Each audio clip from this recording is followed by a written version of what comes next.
விடவிடற்றானே பூதநாதனே புண்ணியா Punitha Sengan mall தெழுதேனே தீர்த்தனே திருவாவடுதுறையுள் அங்கனா என்னை அஞ்சல் என்றருளாய் R எனக்கு உறவு அமரர்கள் ஏரேகே.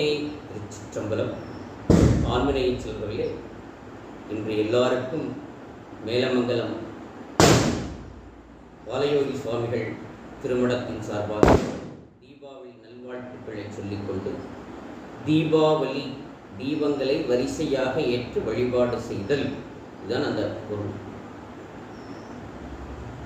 ஹிந்து பண்டிகை அப்படின்னு சொல்றாங்க இல்லையா? நான் பொதுவாக ஹிந்து, சிறப்பாக சைவம்.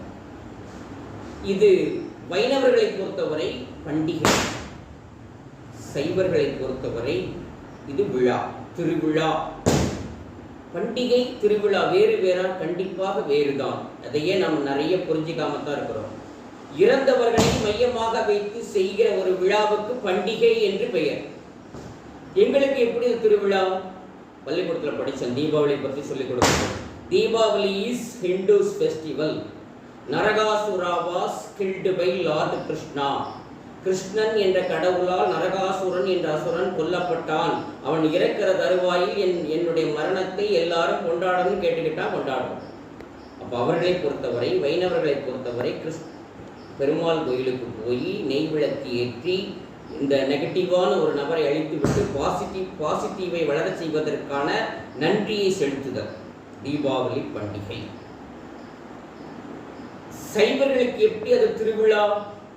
கேதார கௌரி விரதம் சொல்லுவார். பிரிங்கி முனிவர் ஒரு முனிவர், சிவனை மட்டுமே வணங்குவார், அம்பாலை வணங்க மாட்டார்.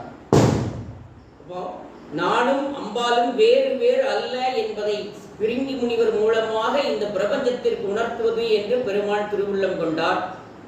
பார்வதி தேவியார் விரதம் இருக்கிறார்கள், கேதார கௌரி விரதம். அந்த கேதார கௌரி விரதத்தை நிறைவு செய்து அவர்களே நெய் விளக்கேற்றி பெருமானை வழிபாடு செய்கிறார்கள். ஆகவே சைவர்களாகிய நாம் சிவாலயத்திற்கு சென்று பெருமானுடைய சன்னதியிலும் அம்பாளுடைய சன்னதியிலும் தீபம் ஏற்றி வழிபாடு செய்து நம்மளால் முடிந்த நெய்வேத்தியத்தை கொடுத்து அந்த நெய்வேத்தியத்தை பிரசாதமாக்கி அந்த பிரசாதத்தை அங்கே இருக்கிற எல்லாரும் பகுத்து உண்டு பல்லுயிர் ஓம்புதல் சைவர்களுக்கான திருவிழா. அப்போ நான் பொதுவாக ஹிந்து, சிறப்பாக சைவன். எதுவுமே பொது சிறப்புன்னு இருக்கு. அப்படி வைணவர்களுக்கு இது பண்டிகை, சைவர்களுக்கு இது திருவிழா. இப்படியாக நம்ம இந்தியா முழுக்க, ஏன் இந்து மக்கள் எங்கெங்கெல்லாம் இருக்கிறார்களோ அந்த விழாக்களை எல்லாம் சிறப்பாக கொண்டாடி கொண்டிருக்கிறார்கள். அவர்களுக்கெல்லாம் இந்த தீபாவளி